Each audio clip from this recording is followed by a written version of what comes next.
Introducing Multimatch, the only dating app that connects you with multiverse versions of the people you already know. Ever wonder what your high school crush would be like in a world where they became a rock star? Or wonder what your gym buddy would look like as a Viking warlord? Now you don't have to worry. With Multimatch, you can swipe through endless possibilities of your favorite people. I mean, I met a pirate version of my ex on Multimatch. Sure, she's still emotionally unavailable, but at least she has a parrot now. Multimatch, because love shouldn't be limited to one universe.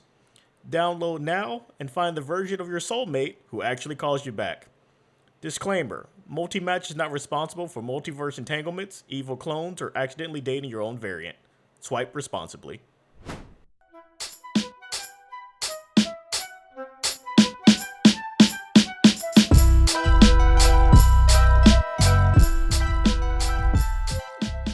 Welcome to Movie Postmortem, where we dissect films of all kinds, whether they're good, bad, or those guilty pleasures we just can't quit. I'm Reggie, and I'm joined by my nephew Isaiah. Together, we're here to examine what worked, what didn't, and why we keep coming back for more. So join us here as we dive into Movie Postmortem. So today on Movie Postmortem, we're going to cover Deadpool and Wolverine, a film that came out last year, but as one of the kind of big superhero films of the last maybe 10 years, we felt it was something that people would enjoy hearing our takes on. And so let me get started with a brief summary of Deadpool and Wolverine. In Deadpool and Wolverine, Deadpool is recruited by the TVA to fix a multiverse anomaly caused by his own reckless meddling in his previous film.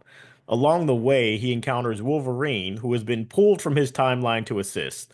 The two clash repeatedly before realizing they need to team up and work together to stop a greater threat, a rogue TVA agent who is bent on manipulating time and events for his own personal gain.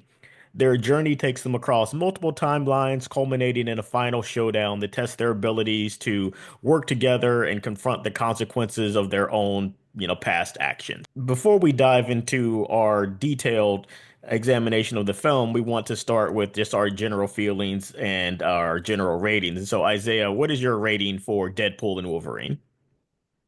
Well, first off, my rating for this movie is still pretty high. This is still a very good movie, in my opinion. I'll give this a 3.5 stars.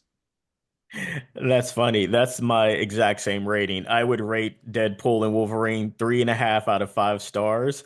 I put it in the guilty pleasure category for me. I can't say this is a good film, just flat out. It's a film that I enjoyed for a variety of reasons. And so I kind of stay with 3.5 stars. And kind of for me, what I thought about while watching it originally and then rewatching it for this podcast was it kind of feels like when you're in the mood for something you know is not necessarily good for you, like some McDonald's, where it's like, okay, I really want a quarter pounder, and then you get your quarter pounder, but while you eat it, you're like, oh, this quarter pounder didn't taste exactly as great as I'd hoped, but yeah, I ate a quarter pounder, so Yeah. it kind of tastes like that to me. Like the McDonald's fast food kind of film. Here's my opinion of this of Deadpool and Wolverine. I feel like this movie, first and foremost, went with putting as many member berries in here as possible. We'd be like, Yes. I remember Blade. Oh, I remember Elektra. Oh, I remember that Juggernaut. We both kind of agree that this is, a middle of the road type of film, which has some things that we, like about it. So why don't we jump into that? Let's start off kind of with our causes of celebrations, and I'll go ahead and let you start. Yes. I feel like this is both a cause of celebration and a cause of death in this movie. The amount of like references, cameos, and all that stuff. I loved seeing that. I love seeing Channing Tatum. I love seeing X-23 again. I love seeing her. And I loved pretty much, yeah, exactly. Just the references and cameos and everything. I loved all of this. I was happy to see all these characters again because we've grown to appreciate them and their performances, because that's the biggest thing here. Sometimes actors in roles cannot be replaced. Sometimes they are that character. Same way Hugh Jackman is Wolverine. Same way Ryan Reynolds is Deadpool here, and how Chadwick Boseman was T'Challa. You I want to see these actors be these characters again because this is just who they are. Yeah, and so if I could probably characterize this movie and what they really do, is they come up with a plot that involves um, Wade Wilson, aka Deadpool, having to go to a place called the Void, which is where characters, different versions of the same character can kind of end up in this space where a lot of cameos are possible. And really, the entire plot is written around, this plot point so that we can have these cameos from actors who have been superheroes as part of the Fox superhero franchise in the past. And it seems like the entire purpose of this film is to create these cameo moments.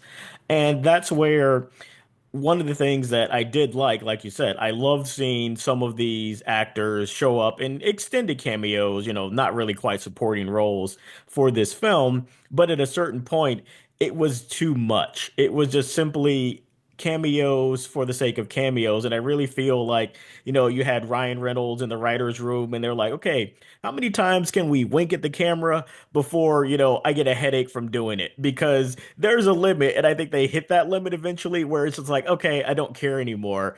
And you also get to a point where if you know the lore of these characters, you realize that they're just popping in people and pretending that these characters were popular or pretending that everything was good when in fact it wasn't. And so that's where meta humor, can sometimes be great. It can sometimes really work, but I felt there were just too many meta references in this film. I know exactly where you hit your limit. It's at the the Deadpool fight, isn't it? Yes, yeah, that was the limit. Where, one Deadpool is plenty, two was more than enough. Having 100 Deadpools like they have at the end of this film is just way too much, and it got too far into meta comic characters, and it ultimately kind of didn't really have any thrills, which is, something else we'll talk about later. And Yeah. so, Like go as I ahead. said, I feel like this is both a cause of death and celebration. It's like Yeah. kind of a pick your poison kind of a moment here.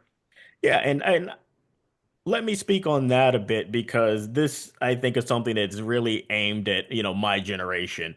I grew up with not just the comics, but these actual films. I remember when the first X-Men film came out. I remember when Blade came out. I remember all the Yeah. franchises, the, good ones, the terrible ones before the MCU came out and it got popular. This Yeah. film is geared towards me. Yeah, I'm pretty sure in the movie you saw him as Giant Storm before you saw him as Captain America, didn't you? Yes, exactly. And so this movie is geared at me. It's for nostalgia for people like me who know where these actors showed up in franchises. And in some cases, I think that's where this movie is not probably accessible to an average movie goer or somebody who's not just a comic book fan, but you have to really know these actors, these franchises for over 20 years. That's kind of like inside, baseball, where there's like too much that you have to know, you have to remember, you have to appreciate rather than just simply appreciating what's on the screen. Yeah. Okay. Here's a cause of celebration for me. Beneath all the vulgar jokes, all the gore, all the violence and whatnot, is actually a somewhat heartwarming movie. I agree. I think that's the thing that upon rewatching, I felt okay, you got to let Ryan Reynolds get all of his, so-called funny, remarks out of the way. And by the time he gets tired of talking so much, there's actually a very uplifting story about Logan, Wolverine's attempt to regain some semblance of the person he was. So Hugh Jackman is, what I consider really the true cause of celebration of this film. He just Yes, really but is bes fantastic as Wolverine. besides Logan, I would say this is one of Hugh Jackman's best Wolverine takes here. Exactly. And I think like his performance, his character journey is really the backbone of the film. It's just that you kind of have to suffer a lot of Deadpool antics all around this really solid uh Logan type story. Like it's not as, completely emotionally, hard as Logan was, but it's a very similar type of performance where you really see him struggling with a lot of things. And it makes you regret the fact that for so much of the, franchise history for X-Men and Wolverine that he didn't get a chance to really dig into material like this previously. This movie also, like, kind of might be a tangent. It really cements for me the idea that you should never try to make a film involving Wolverine that's not R-rated, because just so much of what he does, the type of person he is, it's not for kids. I get, like, he started as an X-Men, but what I think about more when I think about Wolverine from the past is even the graphic novels. The Yeah. things you're like, oh, this is in a different section than the rest of the comic books. This has more adult themes and it's a lot more violence, a lot more mature. And like, this is his second best performance as Wolverine, the first being Logan. But I feel like from this point on, Wolverine should be allowed to be Wolverine. He should be allowed to go around stabbing and maiming people because he's the guy that has metal claws for hands. How would you do this PG-13? And we saw how they tried to do it. Didn't really work that well, but they tried. Yeah, I would say unfortunately we've seen that many times. And that's what I would say another kind of cause of celebration, besides just really the fun cameos and the kind of references that, spark a few nostalgic laughs. This really is, surprisingly, in my opinion, a love letter to the Fox, company's attempts to keep comic books going and keep those franchises going for so many years. And it says in some ways, like, look, we get it. It didn't work all the time, but we tried. Like, they started when nobody thought a superhero other than Superman or Batman was gonna ever make it. And so they had a lot of missteps.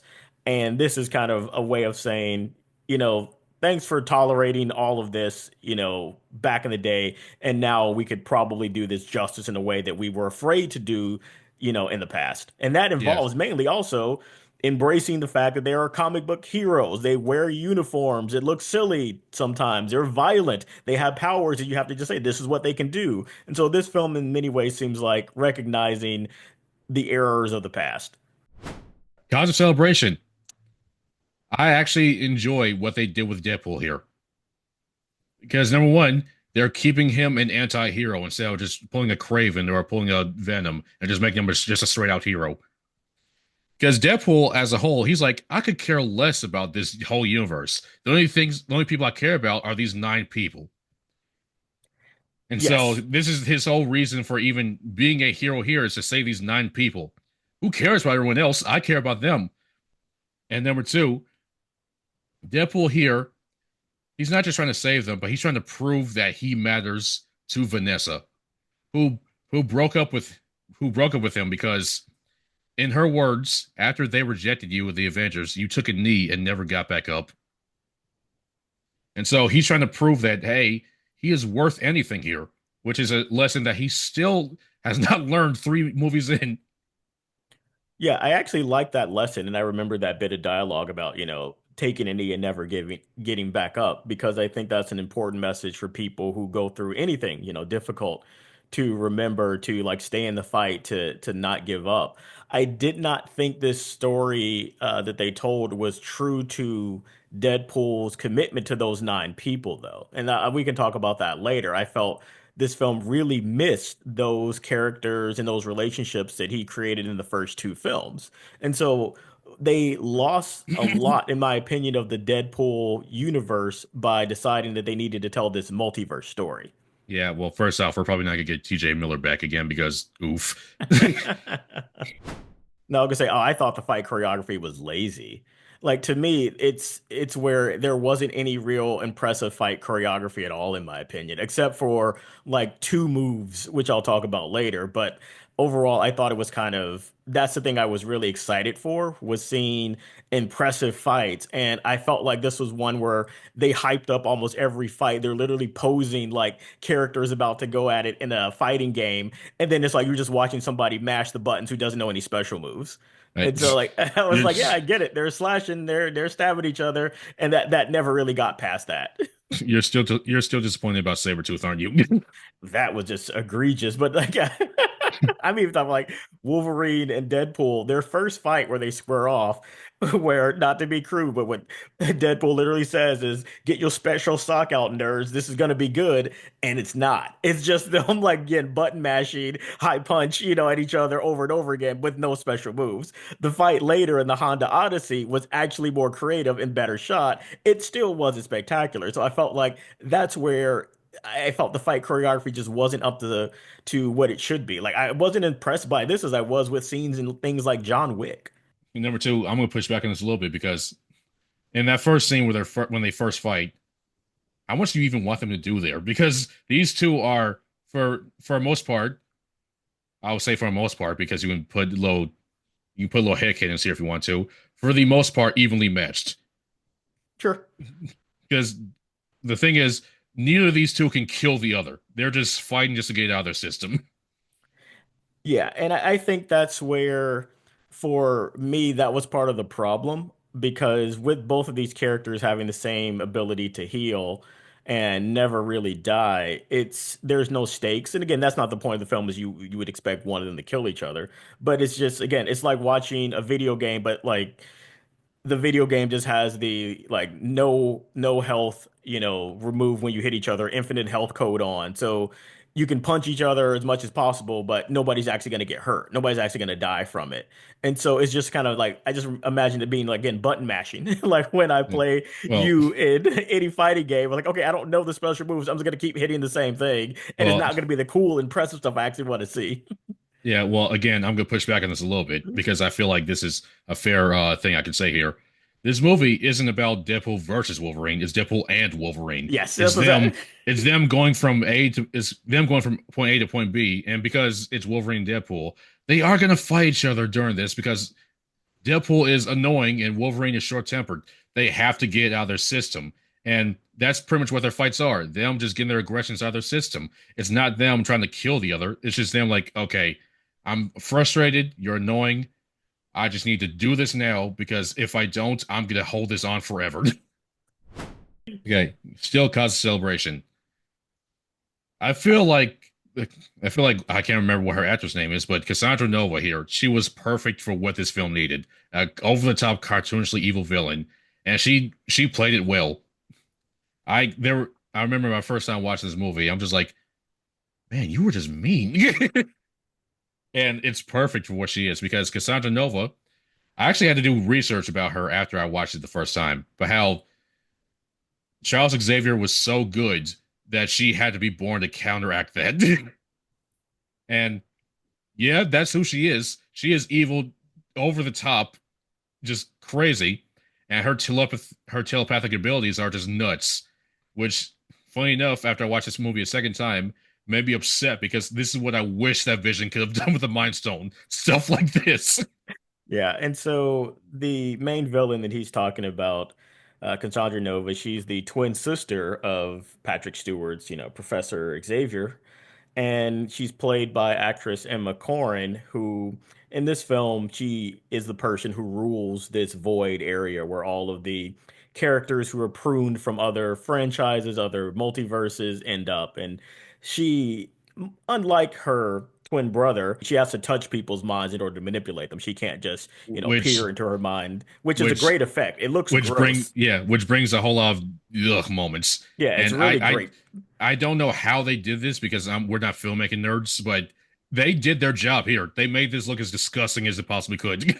Yeah, and so digging into somebody's mind with her hand literally to find out what she wants to know, it just makes it looks really unnerving. And so they did a great job with Yeah, that. And so like there's like the two lines where Deadpool is like, she doesn't wash that hand, and also, where's the intimacy coordinator?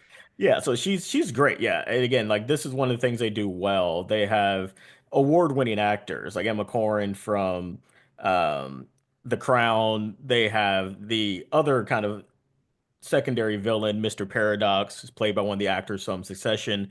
So they really do a good job casting these supporting roles to tell this kind of multiverse story. And so like that's where I felt they had the pieces for a franchise or a film that could have been even more impactful.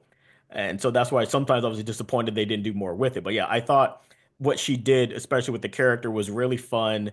and really evil. And I like that where they had a person who was just manipulating minds in a way you would say, yeah, that's not a cool thing. They don't really lean into that enough, I think, with X-Men. Like, oh yeah, Charles Xavier always kind of manipulating people's minds. That's crossing a lot of lines. That's that's Yeah, not cool. and it's just like her telepathic abilities are so like good to where I wish we could see these things more often.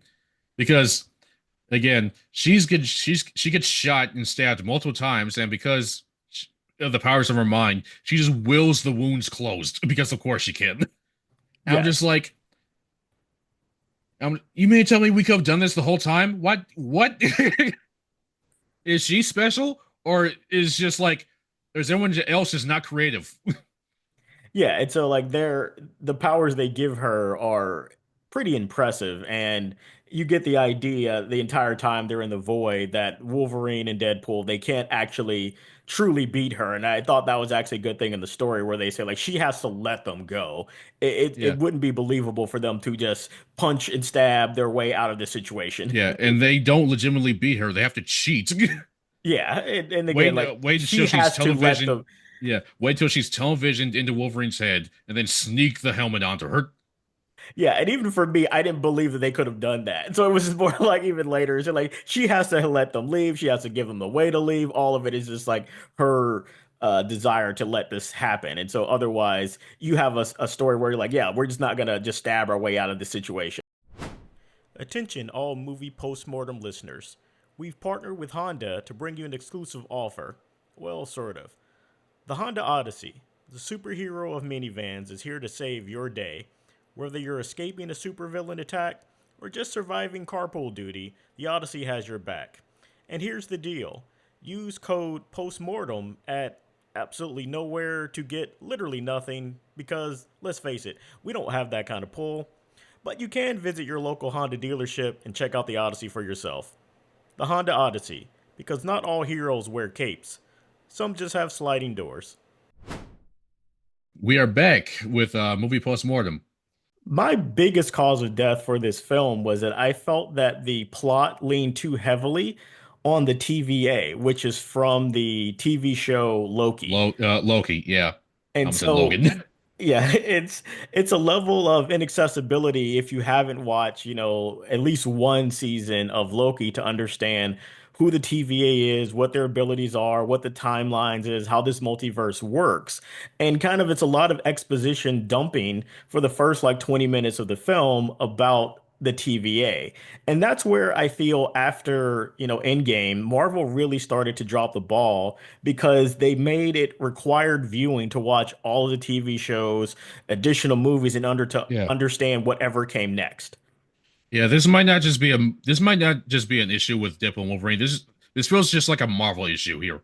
Agreed. Yeah, I just feel like it's amplified here, and the entire plot focuses on the TVA. And in many ways, I just felt like they're leaning on it so much was just really lazy. And it also made me think because of how much they were dealing with the TVA. I just thought like Loki could show up, you know. And so I was like, this doesn't make any sense to deal with this entire realm, this entire organization and to not bring in the characters from that show because it's essentially kind of like a really special edition of Loki, like a really Yeah, special episode. and also you pretty much wonder pretty much throughout the whole movie what is really their end goal here because Mr. Paradox, he's like from the get-go, from the moment they snatched Deadpool, they're like, oh, we don't really care that you abuse your timeline with Cable's watch. We don't care about that. And so you're like, okay, so what do you want here? Because he's like, oh, we're not just gonna wait for a timeline to tear off by itself. We're just gonna kill it ourselves. And I'm just like, why? Yeah, like there's just a very weak motivation for what Mr. Paradox does, which is again, I think it really undermines the story. And I feel like the problem with this tale is that it came too late in the franchise for Marvel in general. And that's one of the things when you think about it's quite interesting. Deadpool had not had a film for 6 years. Wolverine had not had a film for 7 years. And so in that time, we had seen already Endgame and Spider-Man No Way Home. So it's like multiverse stuff, been there, done that. And it felt like for this film, the big problem was like, oh, we're kind of doing that. And that's why even at the end of the film where Deadpool himself says like multiverses don't work. Look, it's a bad idea. Just take the L. It just made it really ironic. And I didn't think they were intentionally trying to be funny because, like, well, that's what you've done in this story. And I thought maybe they thought they were doing a good version of a multiverse, but I felt like this is the weakest one I've seen so far. Yeah. And this is a personal thing here. But okay, so Paradox's reasoning in this movie is like, oh, I don't want to be just some babysitter, just some dying timeline for who knows how long. And I'm just here like, do you get paid? Because if you could pay me just to do nothing but watch a screen for the rest of my life, I'll be happy. Yeah, you get the idea that these people are immortal. They can watch these things for thousands of years, but he's like, oh, no, we need to do it in 72 hours. It's just, there's no real logic behind that. One of the things I actually thought was interesting is the humor. I felt that, nothing in Deadpool and Wolverine was as funny as the post-credit scene in Deadpool 2, where Deadpool uses Cable's device and goes and changes the timeline, which includes shooting the original Deadpool and Wolverine Origins in the head and killing Yeah, himself, Ryan Reynolds. and shooting Ryan before he made Green Lantern. That was some real good biting humor about not just, the Deadpool universe, but everything that had happened. Nothing in this film is that biting. And I felt that it was, even though there's a lot of meta jokes and fourth wall breaking, it was very safe and watered down to where, again, like, where are the jokes really aimed at? The fact that most of these films weren't good. The fact that we've told the Dark Phoenix storyline twice, and it's kind of been bad both times. And so Well, it was I'll tell you what I think it is here. I think it is a certain very rich mouse that might have yes. put a little bit of bricks on this movie. I agree 100%. I feel that despite all the jokes about, oh, what we can do now, what we can't do, it was clear they weren't allowed to really make a lot of fun at lots of the things that happened in the past. And I thought that that was something that was missing. The Fantastic Four reboot was absolute trash. We don't have a single joke about that. And so, like, this idea that they could only kind of poke fun at some of the things a little bit. It was kind of weak because again, like they had better jokes, meta jokes in Deadpool too. Yeah, and it's like I appreciated the I thought it was somewhat funny to have Chris Evans just go all vulgar out at the end credits, but I was somewhat let down because I was expecting more. Yeah, and maybe this is a good place to talk about this. One of my biggest causes of death for this film is that I am really tired of Ryan Reynolds' humor, where it's the over the top wordiness and the creative, in quotations, phrasing of something that is very raunchy and vulgar. That just got old so fast. And I felt the film worked best when he had stopped doing that. It was like you get the idea that he had to just tire himself out of being so clever and witty in the beginning part of the film because it's never actually funny. It was like, okay, I got that, what you were going for in the original Deadpool, but now saying like instead of saying like, oh, this is crazy, you have to say this is more insane than a raccoon on Red Bull and And blah cocaine, de blah de blah de blah blah. blah blah Yeah, blah. Yeah, so it's like I get it. I get the formula. It's not funny anymore. And so I felt like their desire to lean on that so much and just have other characters do it, it was like, no, that's fair. it's Yeah, diminishing returns.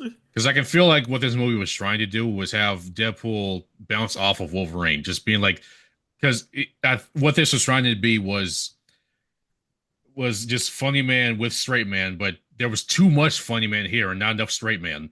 Yes. And that's one of the biggest critiques I have about this film. And this is probably Marvel in general, like you pointed out. Some of our critiques are we're trying to keep them actually focused About the on this movie. film, but Yeah, it kind of breaks bigger than that. Is that this is more of a comedy than superhero action.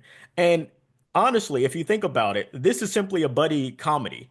Ryan Reynolds has made movies like this. The thing it actually made me think of, this is like a Kevin Hart movie with The Rock or a Kevin Hart movie with Ice Cube, where it's like, okay, you got the guy who talks a lot and jokes, and you got the tough guy. That's essentially what this is. And the thing I really disliked about where Marvel went eventually with all of their films is that it has to be funny more than it has to actually thrill me with action. And so, like, that's where when the humor is just so lazy and kind of tired, it just doesn't work anymore.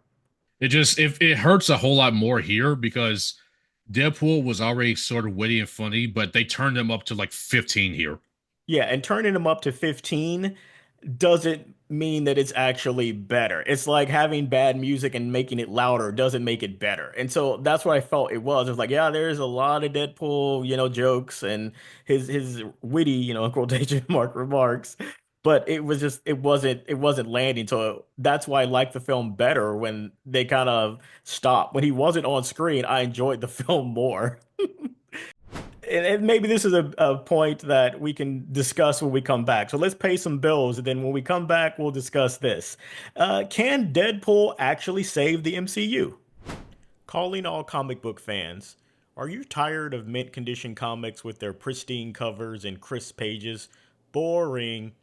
Welcome to Battle Worn Comics, the only comic book store where every issue has a story before you even open it. Looking for a copy of The Amazing Spider Man with a coffee stain that kind of looks like the Green Goblin? We've got it. Or maybe you're into X Men, where it looks like Wolverine's claws have actually ripped the cover. It's part of the experience. Every comic comes pre bent, pre torn, or slightly scorched for that authentic I survived the multiverse vibe. And for movie postmortem listeners, mention the code postmortem at checkout to get a bonus comic with a few missing pages. Who needs all the dialogue anyway?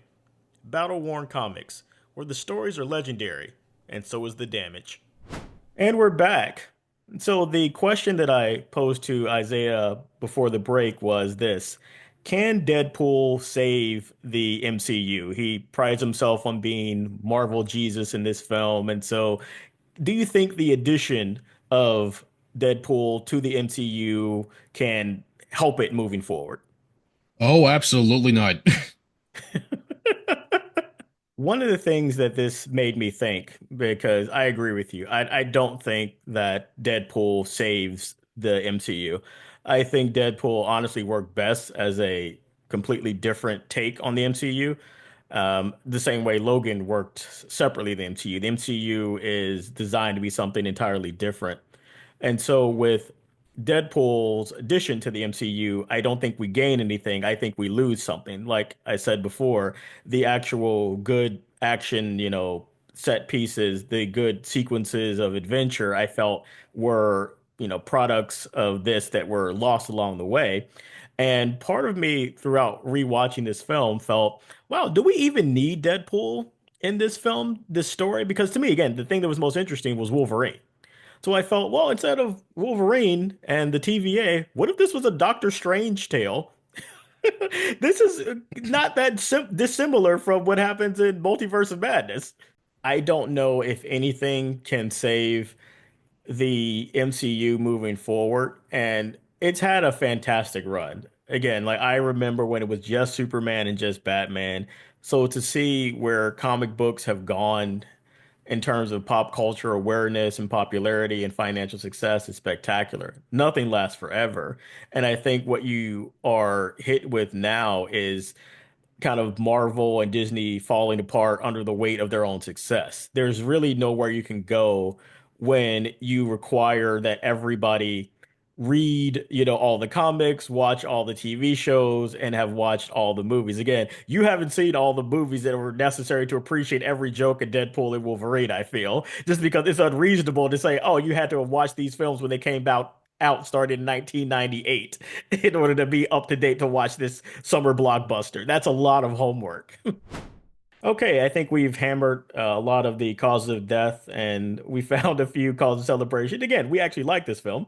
So let's go into some possible script stitch ups. So for me, one of the ones that I really thought about how you could really make this film better is by eliminating the supposedly, really big action piece at the end where you have Wolverine and Deadpool fighting 100 other alternate versions of Deadpool. I just felt that I understood what they were going for with this action scene. It just didn't excite me in any way. The choreography wasn't impressive. And it just seemed to come out of nowhere where all of a sudden every Deadpool that was in the void is, working for the bad guy and they're going to attack this, the hero Deadpool. And it just seemed so anticlimactic Yeah. that I just didn't feel it was necessary. And it adds like additional runtime and it didn't do anything for me. And so I felt Yeah, like just cut that whole thing out. that's an issue too. Yeah, because overall, I feel like this movie could be 15 minutes shorter. I agreed. Yes, it's too long for what it is. Yeah, there's so much here that we really don't need, really, and the plot would and most definitely could work without them. Yeah, pretty much the Deadpool off that happens.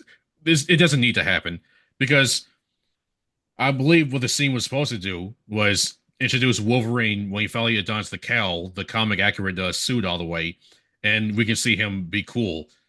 First of all, we already have this later when he's in the basement with Deadpool and they're holding hands. So we really don't even need this with Deadpool with the whole Deadpool off that we have here.